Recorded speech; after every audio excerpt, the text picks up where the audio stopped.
Hey everybody, I'm here with comedian Ron Placone. Hey Ron, how are you? Howdy, Jimmy. So, I'm watching the DNC debate on the CNNs. The vote is Saturday, so maybe that's today if we're dropping this video today. So the vote is today. I wanted to show you this because it's very instructive of what's wrong, again, with the Democratic Party. So they asked a question about superdelegates. We all know superdelegates are a problem. What are superdelegates? Superdelegates are the things that the people in the DNC, Democratic National Committee, decided to invent to make sure progressives never won. That's what that's for. So when McGovern got the nomination for president and then he got wiped out, they were like, never again are we going to let a populist progressive become our nominee. So we're going to invent this thing called superdelegates. So they did. They invented them. And now a superdelegate's vote is worth about 1 million regular votes, something like that. It's like 5 people from Wyoming. Yeah, is a superdelegate. So they get to swing the election. They get more power than a regular vote. So this question gets asked at this DNC debate, but it's very instructive. The answer to what's wrong with the Democrats and why it won't get fixed. Okay, here we go. Ready? So here's the question. Jim Green, I want to bring you in on this issue of superdelegates. Do you think their time has passed? Is there a better way? And if so, what? First, every Democrat and most Americans, because we did win the popular vote, know which election was rigged. Period. Amen. To the superdelegate issue. So I don't understand why he asked actually, and Chris Cuomo actually follows up on that. He does a follow-up question, which is amazing. We do have Hold on, this Jimmy. transformative What does that mean? What does that mean that the election was rigged? Are you saying that the president did not win the election? If there was one vote that was influenced by Russian meddling that was cheerleaded on by this man in the White House, then that election was influenced by a foreign government and cheerleaded on by the man who is in the White House right now. But to the point of superdelegates and so she immediately, so she's going to talk about superdelegates, which is a big problem with the Democratic Party.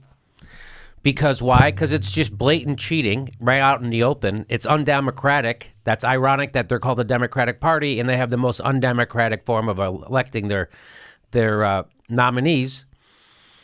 So superdelegate. So she says that's a big problem, but let's talk about Russia.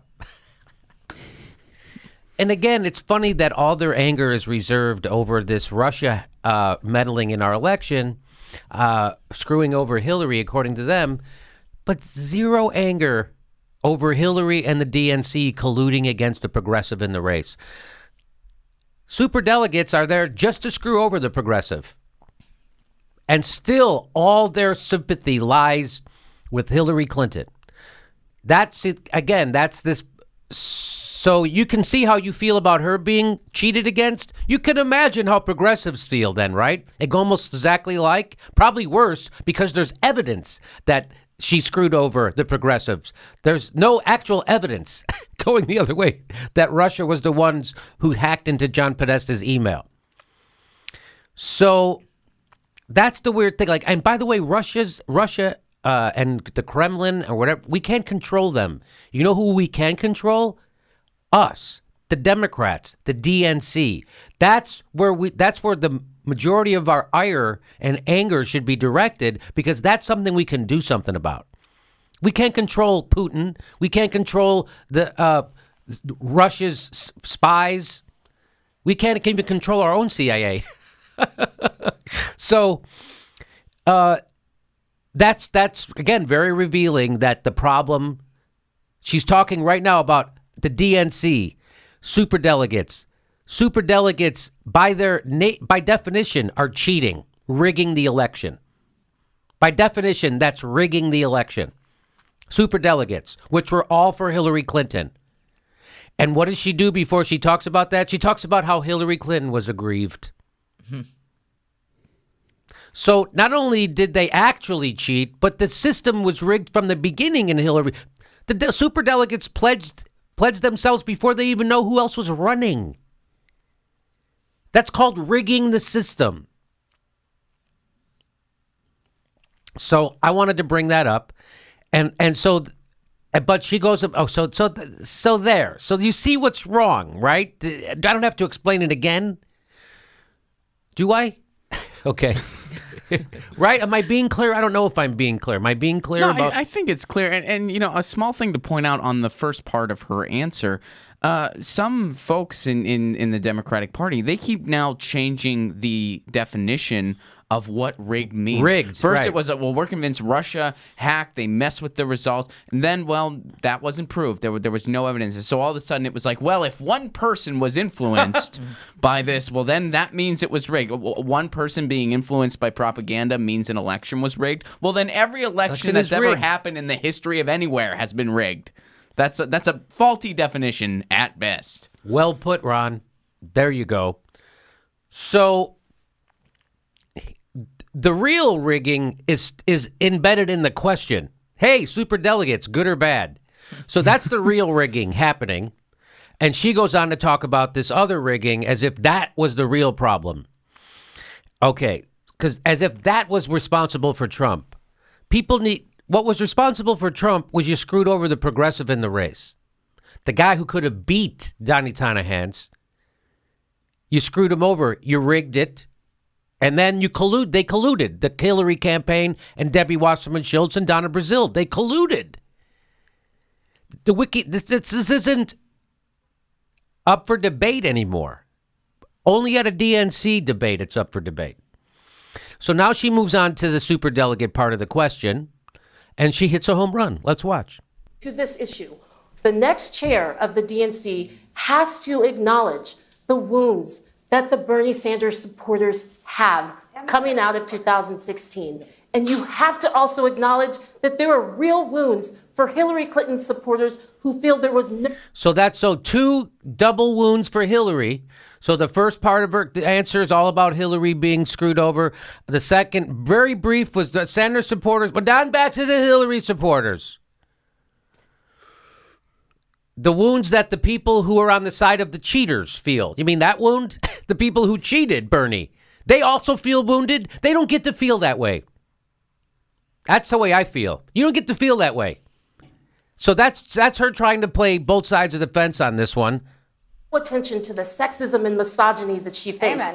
But the sexism and the misogyny that Hillary. I guess I'm not saying anything about that. I'm not. There's no way I can win. There's no way you can disagree with that and win. There's no way you can say anything about that and win. Right, Ron? Well, yeah, that's why I'm not saying anything either, Jimmy. I mean, Well, the only no, thing, you're wrong. I do agree. I see your point, but I just wanted to say that I love her red dress. I do. Oh, that's very Steph.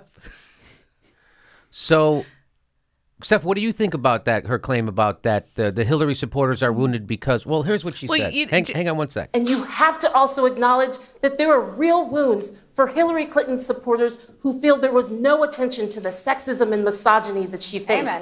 But the real... Do you think that there was no attention paid to the sexism and misogyny? I mean, I don't. They called Bernie Sanders a sexist. Are you kidding me? They weren't paying attention. He said, "Excuse me," too loud, and they called him a sexist. Remember that at the debate? Excuse me. I didn't interrupt you. Please don't interrupt me. Let me fit. Remember, whatever that was, he said that was sexist. What is this again? This gaslighting, this rewriting of history. Am I wrong about this? Throwing money at her when she was driving through West LA and people threw dollar bills at her. Oh, that was also sexist. Yes, right. that was the demeaning. most unsexist things in the world were called sexist, and in her behalf. But that shit that happened in Arizona at the convention, no, that was fine. Like they don't even mention that stuff. Or the media colluding and lying that Bernie Sanders supporters were violent and throwing chairs. Or Barbara Boxer lying, saying she feared for her life. All the establishment Democrats lying and smearing progressives. And so she goes right over that part. But again, that just shows you who still controls the party. Who still controls the party are the people they're sucking up to right now. They don't give a shit about the progressives still. Answer. The real answer, Chris, is specific prescriptions to get there. And tackling superdelegates is one of those answers. I'm the only candidate who has said, I will go to the Unity Commission and ask them to retire this tainted concept. And it was tainted before 2016. And our problems that we're talking about cannot be solely focused in a 2016 All right, lens. Ms. Green, thanks. So it's superdelegates, it's goes further caucuses, than that, it's though. transforming how. Okay. So at least she's got her eye on the ball there. So two-thirds of her answer I disagree with, and I think she's doing a disservice to the country, her party, and voters. And one part of it she does okay. She's right about the superdelegates. So there you go. And that one, there was another sliver. There was an eighth of the answer where she actually talked about the pain that the people who actually were aggrieved during this election, the progressives, who were screwed over not only by the DNC, but by the superdelegates and by the establishment media. That whole bullshit about their sexist, violent people and throwing chairs, and that was let go. That was repeated on MSNBC ad nauseum. And when it was proven to be not true on MSNBC, they didn't do a goddamn thing about it. They kept still repeating it. So now you wonder why people get their news from YouTube. I know why. So she's right about that, wrong about the other stuff. And what do you think the chances are of the Democrats getting rid of the superdelegates? That's never going to happen. You don't think it's going to happen? No, I don't think that's ever going to happen. I kind of agree. You think Howard Dean is going to say, yeah, you're right. Take Let's away get my power? Yeah. Take away my influence. That's not going to happen. And Jimmy, I just want to add on, as I'm watching this, I don't know how many people are debating if there should be. I can't believe there. Why don't There they was just about debate 8 people up there. 8 people on stage. CNN would not allow anybody who is running for president, like Jill Stein, to get on that stage. Yeah, that's right. So somehow they can have 80 people at a Republican debate. They can have 8 people on stage here at this DNC thing. But for the Democratic National Primary, we can only really squeeze in. Sorry. Mm-hmm. Oh, no. I mean, for the general, they could only squeeze. That's it. For the general election, they couldn't put Jill Stein or Gary Johnson on stage. No, but they certainly could handcuff her. Yeah, they could handcuff her to a chair for 8 hours, but they can't because she's not a threat. That's why. Why do you escort Jill Stein off of a college campus? Why do you handcuff her to a chair? Because she's not a threat. If those people weren't a threat, they would put him on stage. They would put him on stage so they could humiliate him, and so Hillary Clinton could get their voters to vote for her. But she knew she never would, and they were an actual threat. And the Democrats were going after Republicans anyway. That's who they were going. They weren't going after progressives. They weren't going after blue-collar workers. They weren't going after white work. They were going after college-educated Republicans who live in the suburbs. Sounds like the Republican plan to win an election. No, it was the Democratic plan to win an election. I wonder why it didn't work. Hey, the next live Jimmy Dore show is March 4th. That's a Saturday. Get your tickets right below. The next one after that is March 20th. The shows sell out really fast, so get your tickets right now. Links right there.